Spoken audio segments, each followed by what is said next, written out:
Siku hii ya leo ninayo machache, hususan tunazungumzia swala zima la amani. Tunapozungumzia swala la amani, nazungumza kwamba ni uwanja mpana sana. Ni uwanja mpana sana. Kuzungumzia amani, umegusia jambo muhimu sana katika maisha ya binadamu. Na yote nataka tufahamu kizazi cha 2000, kizazi cha 90, kizazi cha 80. Mnapaswa kufahamu umuhimu wa amani. Ushanifahamu? Mnapaswa kufahamu umuhimu wa amani. Walau kidogo kizazi cha 80 kinauelewa na kizazi cha 90 kidogo na cha 2000 kidogo wanauelewa, lakini zaidi leo tunataka tupate elimu ambayo itatusaidia sisi leo na kesho kama vijana wa Tanzania, na sisi tunahitaji kuwa mfano wa kuigwa kwenye mataifa mengine. Kwa nini Tanzania umeweza na sisi? Huu ni ushindi ambao tunahitaji tuutafute, ushindi wa kuwa na amani, ushindi tulionao wa amani, jinsi ya kuweza kulinda amani. Huu ni ushindi tosha na ni neema tosha kutoka kwa Mungu, kwa sababu kila jambo ni neema kutoka kwa Mungu. Leo nizungumze na vijana wenzangu, hususani vijana ambao wamekuwa wakijiwekeza zaidi fikra zao kwenye mitandao ya kijamii, huku wakiwa hawajui watakula nini. Napomaanisha hivyo kwamba mtu anapokuwa busy kwenye mitandao ya kijamii, kwa sababu mitandao ya kijamii wengi wao ni sehemu ambao wanatafuta pesa kwa kuomba ama kwa kuchukua kwa mtu kwa ajili ya kwenda kujinufaisha tu kiakili, kuweka bando kwa ajili ya kuweza kutizama tu mambo tu yanayozungumzwa na baadhi ya watu. Ushanifahamu? Ambayo yale kijana kama kijana hayamuingizii chochote, kwa sababu si kila anayemiliki TikTok, si kila anayemiliki YouTube, si kila anayemiliki Facebook analipwa. Ushanifahamu? Wengi wao ni wafata mikumbo tu. Ushanifahamu? Sasa nataka tutoke kwenye ajenda za mikumbo, tuitumie mitandao ya kijamii kama ni sehemu ya fursa kupata fedha. Katika hii mada ya uzungumzaji wa amani, zote hizo nitazigusia. Mimi kama mwanaharakati huru, kwanza niwaambie vijana wenzangu, amani ni kitu muhimu sana katika maisha yetu. Amani ni jambo zito sana katika maisha yetu. Tunapozungumza amani ni kitu muhimu na amani ni jambo zito, tunapaswa kuiheshimu hii amani tulionayo.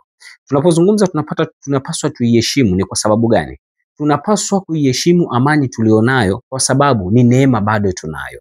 Hii neema tulionayo ikitutoka kuipata haitawezekana kwa muda huu. Kwa sababu tukiutizama sasa hivi mataifa ya wenzetu ambayo yaliyovurugika hiyo amani yao, tukiyatizama, tukiangalia Kongo, tukiangalia Sudani, tukiangalia Palestina, tukiangalia kwa Gaddafi kule, tukiangalia mataifa mengi, hata mataifa ambayo tuzunguka yenye vurugu, ni mataifa ambayo hata uchumi wake haukui, kwa sababu upotevu wa amani unasababisha udumavu wa uchumi na kushuka kwa uchumi, kwa sababu watu watakuwa hawatafuti riski.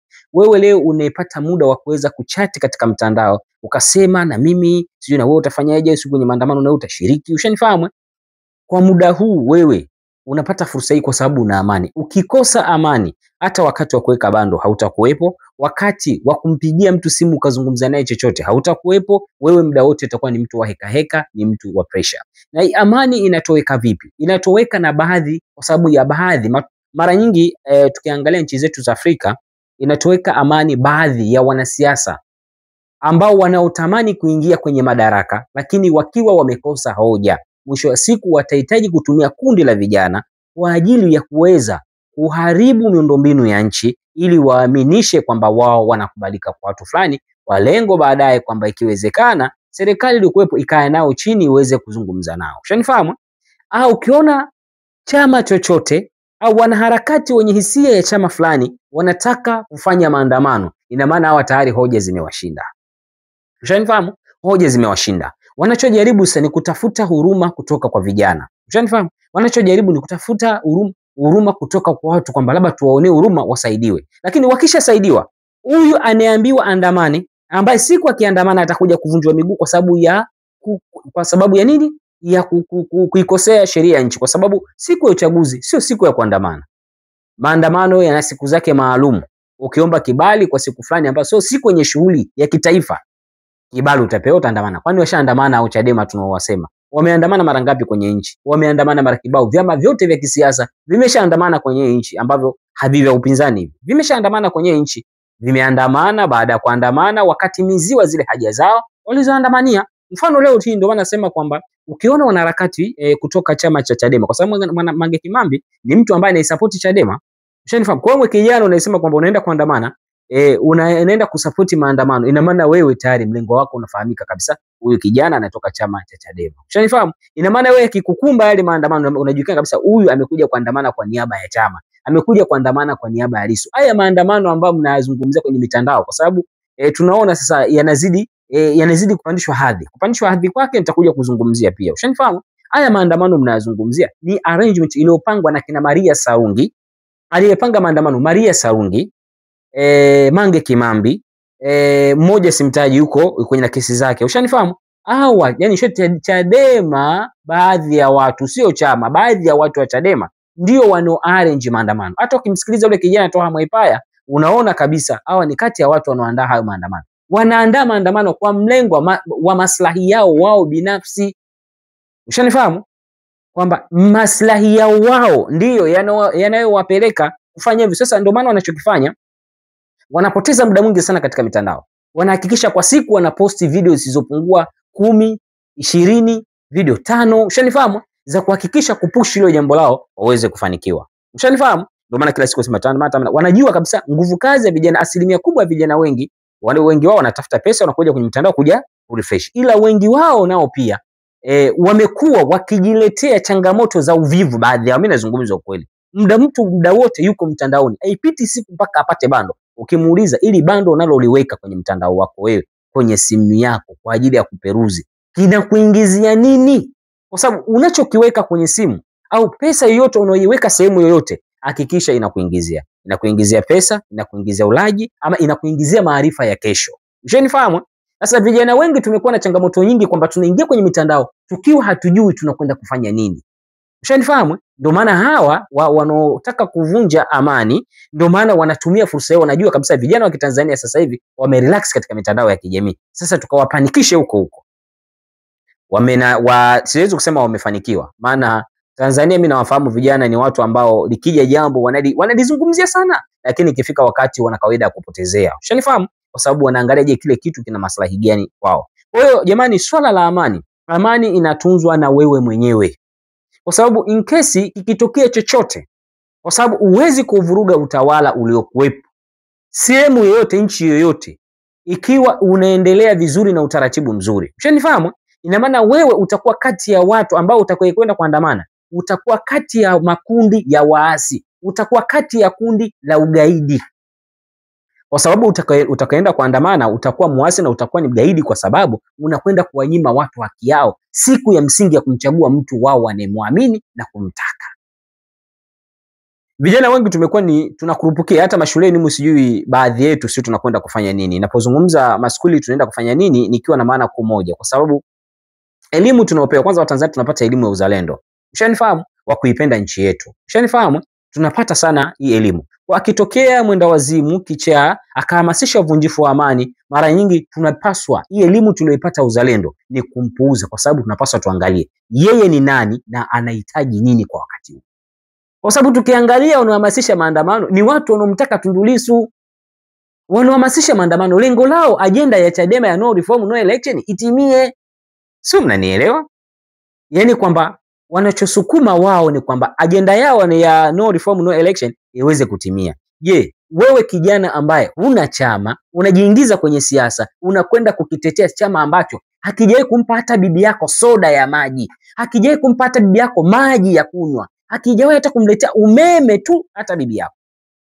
Kwa sababu leo hii mkiniambia vijana wenzangu, je, tokea tumepata uhuru, Chadema imekuwa na mchango gani katika nchi yetu? Kwa sababu tulikuwa nao viongozi wa Chadema katika bunge, walikuwa ni watu wa kususia mabunge kila uchwao. Hivi unaweza ukairekebisha, unaweza ukafanya research ukiwa mbali na eneo la tukio. Unaweza ukaichunguza nyumba ukiwa Kigoma, nyumba iko Dar es Salaam, wewe uko Kigoma. Unaweza ukaichunguza hii nyumba, sharti uje mpaka Dar es Salaam, uingie kwenye ile nyumba ndio uweze kufanya research zako, uweze kujua hapa kuna udhaifu fulani, hapa kuna udhaifu fulani. Ndicho walichokiwa wamepaswa wafanye viongozi wa Chadema, sio kuhamasisha wananchi waandamane ili watu wasiende kupiga kura. Walitakiwa, kwa kuwa wameshaingia kwenye ubunge, walitakiwa ndani ya ubunge mle waonyeshe zile majukumu yao makubwa waliopewa. Walipewa majimbo.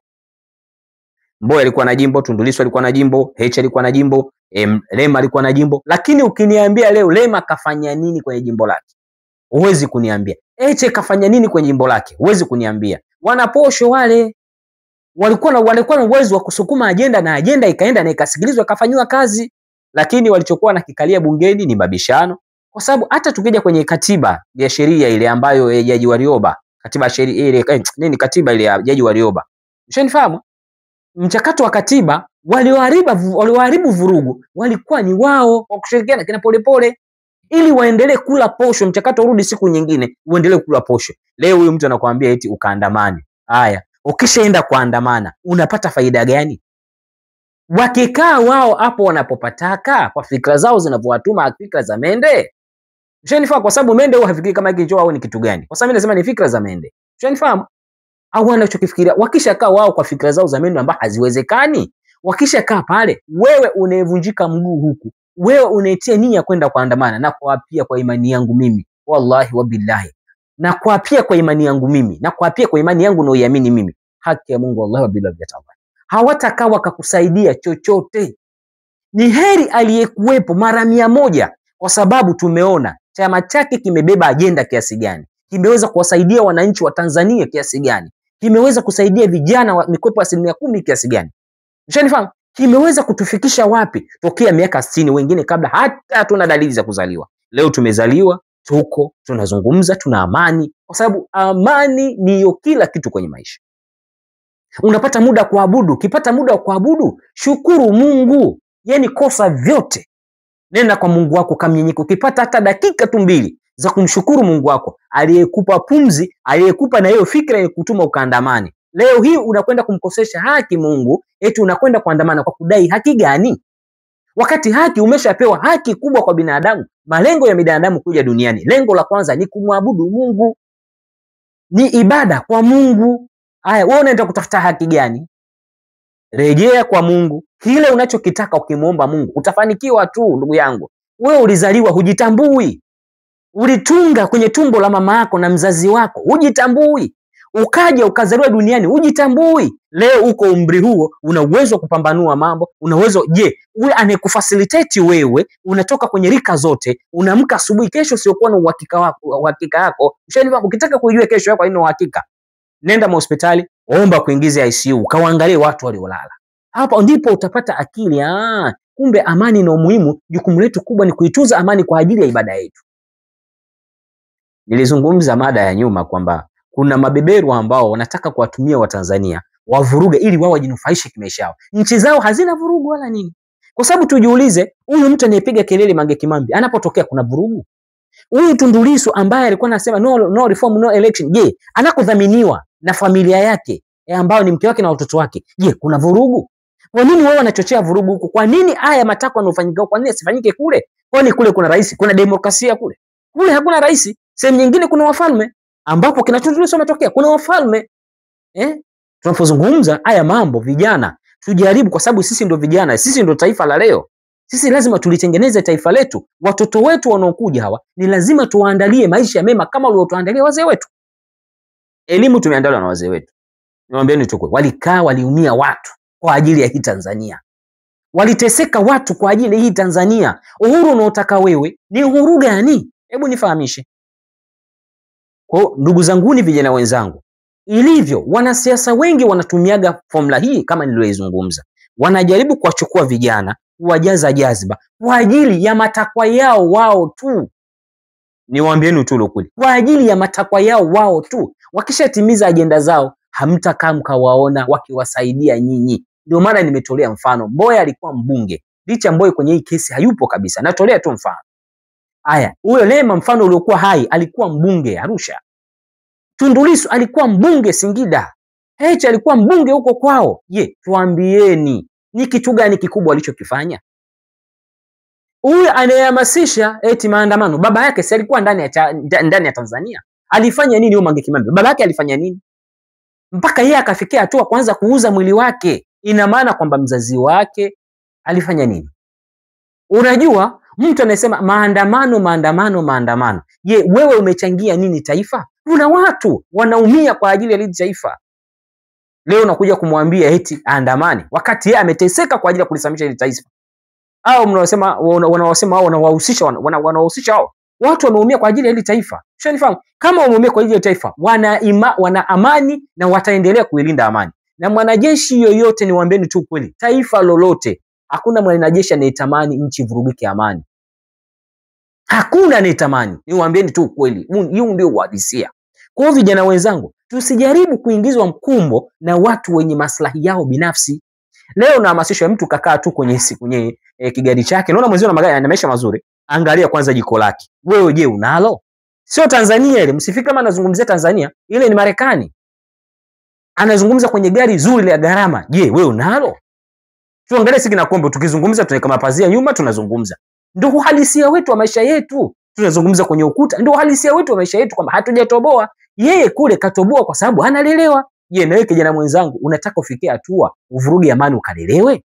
Kuna kisa kimoja nilikisikia juzi kati. Kisa ambacho kilinipa elimu kubwa sana. Kuna mfanyabiashara mmoja nilishikia kwa shehe mmoja anaitwa Shamsi Alimi. Shehe anapatikana nahisi kama sio Dar es Salaam, Iringa. Ushanifahamu? Shehe ana akili sana. Alitoa mfano mzito sana, mfano ambao mimi nilijifunza. Alisema kuna mfanyabiashara alikuwa kwenye nchi moja. Nahisi ilikuwa nchi ya Gaddafi. Kitu kama Libya, kitu kama hicho. Alikuwa kule. Yakawa anakuja vurugu hizo maandamano. Yeye akawa kati mmoja ya watu wahamasishaji. Alikuwa anamiliki bonge la supermarket. Ushanifahamu? Akawa ni kati ya watu wahamasishaji, tuandamane. Kweli wakafanikiwa katika kuhamasishana.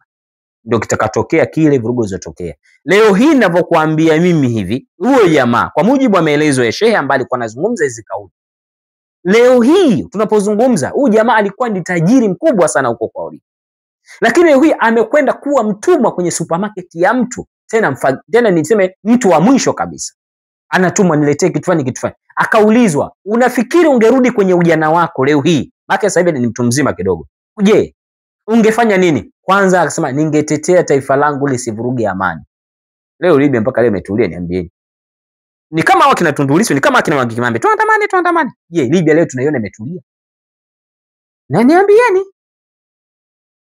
Labda mtakuwa mna majibu. Nchi za wenzetu tunazoziona hizo, je, zimetulia? Tusichezee neema aliyotupa Mungu. Mtakuja kujuta, mtajuta nyinyi na vizazi vyenu na vitukuu vyenu vyote mpaka dunia inaisha. Katika nchi ambayo iko salama ni Tanzania. Sasa vijana tukisema tutumike sisi kwa fikra zetu za hapa kwa hapa, msifikiri kama tutafanikiwa. Msifikiri kama tutafanikiwa. Viongozi wetu sisi hapa, hawa viongozi wetu wa Tanzania ambao wako Chama cha Mapinduzi, ni wazalendo na ni wapenda amani na ni wanawapenda wa Tanzania wote. Laiti kama viongozi wetu ambao wanaotuongoza kwenye nchi hii, laiti kama wangekuwa wanasema vyama vya upinzani havina nafasi, ana wananchi wake ama wanachama wake hawana nafasi, hapo sawa, mtu ungeweza kumaindi. Lakini wanatupa haki, wanampa haki Tundu Lissu, wanampa haki Mbowe, wanampa haki Heche, kila mtu anampa haki. Hakuna aliyedhulumiwa, hususan ni Daktari Samia Suluhu Hassan. Niambieni kadhulumu wapi? Kwa vijana wenzangu, tusijaribu kuingizwa mkenge na baadhi ya makundi yasiyokuwa na shukrani. Tusijaribu kuingizwa chaka na baadhi ya watu wenye matakwa yao wao binafsi. Kwa sababu kinachoendelea, hayo maandamano yanayohamasishwa katika mitandao na jeshi la polisi, mimi nilipongeze kwamba wako makini. Ukisogea watakukumuta kweli, watakuvunja miguu kweli. Tena kuna jamaa mmoja nimemuona, yeye ni mchunga majeneza. Anakuambia nasubiria tarehe 29 watakaokiuka katiba ya nchi kwa kutaka kuleta uasi, kwa sababu ni njia za kuleta uasi. Ukiandamana siku ya uchaguzi na maana wewe ni muasi. Watakaoleta uasi watakavokufa. Alizungumza muuza majeneza mmoja kwamba natengeneza majeneza mengi kwa ajili ya wajinga ambao watakaokumbwa kwenda kuandamana, kwa sababu watakoandamana akasema ni wajinga. Wanamsikiliza vipi mtu aliyokuwa nje? Wanamsikiliza vipi mtu asiyokuwa na malengo yote ndani ya taifa? Muulize, analipa kodi kwenye taifa hili? Wewe uliyetoa kodi kwenye taifa lako, leo unakubali kwenda kuvunja amani ya taifa lako. Sisi tofauti na ndugu zetu wa Kenya. Na baadhi ya vijana leo wanajuta, nikwambieni tu ukweli. Na hata viongozi wao leo wanajuta kwamba tulitengeneza kizazi cha aina gani. Mshanifahamu? Hata sisi itafikia wakati Mungu atusaidie tusifikie huo wakati wa kwanza kujuta hiki tulichokifanya ni nini.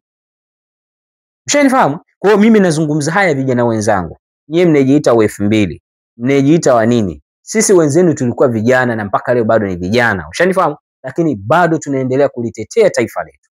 Leo wengi mtanitukana, mtaniona mwenda wazimu. Lakini kitakaponuka kama mnavyotaka nyinyi, mtaniona mimi ni mtu mwenye akili kuliko hata Tundu Lissu. Leo mtaniona huyu mpuuzi, huyu mjinga, mtaniita majina yote mnayatakayo. Mtaniita kila aina ya majina mnayatakayo. Kwa sababu mna amani. Lakini kitoweka amani hii ambayo leo mimi nazungumza, Watanzania tudumishe amani yetu, tusiwasikilize wenda wazimu ambao wana haja ya matumbo yao tu, kwa sababu hao wote hao wanaosema no reform, wanaosema maandamano, hao wote wanaangalia matumbo yao. Mshanifahamu? Leo hiyo, kesho na kesho kutwa, hao watawageuka, atawaambia Watanzania vijana wa kibongo hamna akili. Mlikubali vipi kuvuruga amani ya nchi yenu? Maana kwamba mwanasiasa hususan hao wenzetu wa vyama vya upinzani, kwa sababu hawana formula ya uongozi, hawajui wanataka nini. Maana hii issue ya maandamano inaratibiwa na kina Chadema, ila wanaipiga chini kwa chini, wenyewe hawezi kuizungumza kwa sababu wanajua wakizungumza wao ni kosa kisheria kuandamana siku ya uchaguzi. Kwa wanamtumia Mange Kimambi. Na kuna kijana wao tu wa Mwaipaya kaanza kujichanganya na yeye kuyazungumza ambayo anaoyazungumza. Kwa hivyo vijana wenzangu, tusijaribu, ninawaombeni vijana wenzangu, tusijaribu kuomba huku. Haina maana ya kwamba mimi peke yangu ndo nina shida ya amani. Watanzania tuko zaidi ya milioni 60. Wote tunahitaji amani ili tupate nafasi ya kumlilia Mungu wetu kwenye makosa yetu, ili Mungu aweze kutusamehe. Sisi kinachopaswa tukifanye sasa ni kushawishiana kwenda kuabudu. Tumwabudu Mungu, tumuombe Mungu masaa 24. Nyinyi mna shida zenu, mnasema shida zenu hazijatimia. Mbilieni Mungu. Mnaenda kumbilia nani? Mnaenda kuandamana ili iweje? Ili mmepata bahati wa Tanzania, Mwenyezi Mungu anatusikiliza kwa kila aina ya shida. Anatusikiliza. Na maana kupata nafasi ya kwenda kuabudu ni neema kubwa. Ndio maana watu wenye akili zao timamu hawataki taifa hili livurugike amani. Hao watu wanaotuchechea, wanaowatuma hao virusi, kwa sababu kwenye nchi hawakosi virusi. Ni maana Mange Kimambi ni kirusi, kina Tundu Lissu ni virusi. Kama kompyuta haikosagi antivirus, mshanifahamu? Vinakosaje virusi automatically vinazaliwa tu. Kama kina Mange Kimambi virusi. Kwa vijana wenzangu, ilikuwa ni maoni na wasihi vijana wenzangu, tusikubali kutumika na wanasiasa, kwa sababu wakifanikiwa wao wanachotaka eti watu waandamane, watu waumie. Wakishafanikiwa hoja zao, msifiri kama nyinyi mtaonekana. Hautaonekana mwenzangu, uliokuwa huko hautaonekana. Ikubwa wewe lia na Mungu wako, pambana na Mungu wako, nenda kapige kura kwa amani na utulivu, rudi nyumbani, tulia. Nchi ya Tanzania ni nchi ya mfano wa kuigwa. Msitafute mnayoyataka kwa sababu hamtayaweza kuyabeba. Mimi yangu leo yalikuwa ni hayo, kuwasihi vijana wenzangu. Nina imani tumeweza kujifunza mengi kupitia haya niliyozungumza. Ndugu zangu wepesi wa kutukana, nyinyi tukaneni, kwa sababu ili na nyinyi muweze kujisikia raha. Sio kila binadamu ni muungwana, wengine mashetani, kwa sababu kuna mashetani binadamu vile vile ambao kila unapowaambia jema, wao kwao jema sio jema. Kwao jema ni shari, shari kwao ni jema. Sasa ukishajiona umefika kwenye kundi hili kwamba wewe kwako shari ni njema, ni kitu chema, na jema limekuwa ni shari kwako, jitafakari, rudi, kaa chini. Baada ya kifo chako utakwenda kwa nani? Kwa sababu Mungu anatuhamasisha mema kila siku, lakini tumekuwa wazito wa shukrani, tumekuwa wazito wa kila kitu. Kwa kifupi mimi niseme nashukuru sana kwa kunisikiliza. Kama nimeweza kuwakosea niliowakosea, naombeni mniwe radhi, mnisamehe, kwa sababu binadamu ulimi wangu haujatukuka na wala haujanyoka.